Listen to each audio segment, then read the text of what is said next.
We zijn hier bij Atos in Maastricht. Atos is een plek voor mensen met een afstand tot de arbeidsmarkt.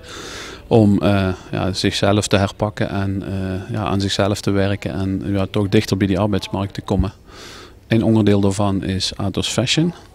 En bij Atos Fashion zijn we nu bezig met de opleider van het Mooswief te gaan omzetten naar een gedenkteken voor mensen die dat een warm hart toedragen. We hebben die lapjes in klein stukjes geknipt.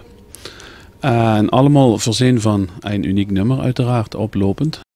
Ja, we hebben dus die lapjes geknipt en geborduurd en dan doen we ze in een reageerbuisje.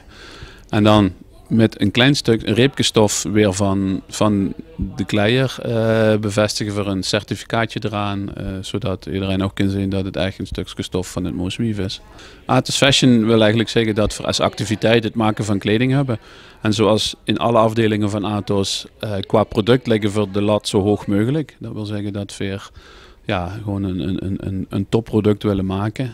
Omdat we ook willen dat mensen het product kopen omdat het een topproduct is.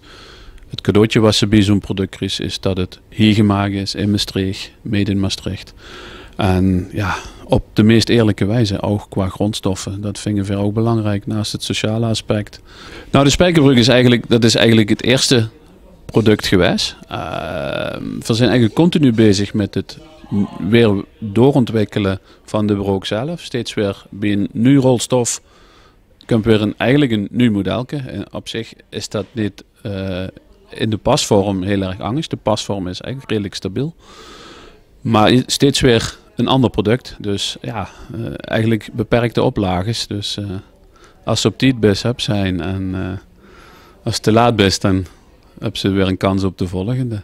En daarnaast zijn we steeds bezig ook om jasjes, jassen, t-shirts te maken. Uiteindelijk moet er wel een productlijn uitkomen die het hoogste niveau heeft. Het zal heel veel denim gerelateerd zijn, maar wel allemaal verantwoord. En als ze kleier wilt, waarvan ze zeker wilt weten dat alles klopt, Atos Denim.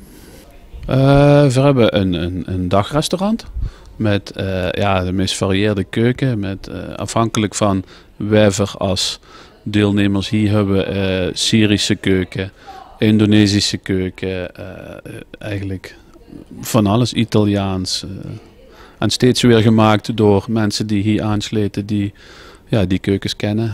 Daarnaast hebben we een leerafdeling, schilderafdeling, hoe we armbandjes maken, hele mooie leren iPad-hoezen, tassen maken. En een houtbewerking waar toch wel hele mooie producten vandaan komen, zoals de kistjes van onder andere Blanche Daal. En de dienblaadjes waar ook Maastricht in staat. En tot zelfs productie van meubels. Alles op het hoogste niveau eigenlijk. Zonder dat de mensen last hebben van het moeten presteren. Want dat is niet het uitgangspunt. Het uitgangspunt is dat mensen een plek hebben waar ze zichzelf en anderen kunnen helpen. En dat is dingen maken waar ze trots op is. En de trots maakt dat mensen stappen gaan zetten.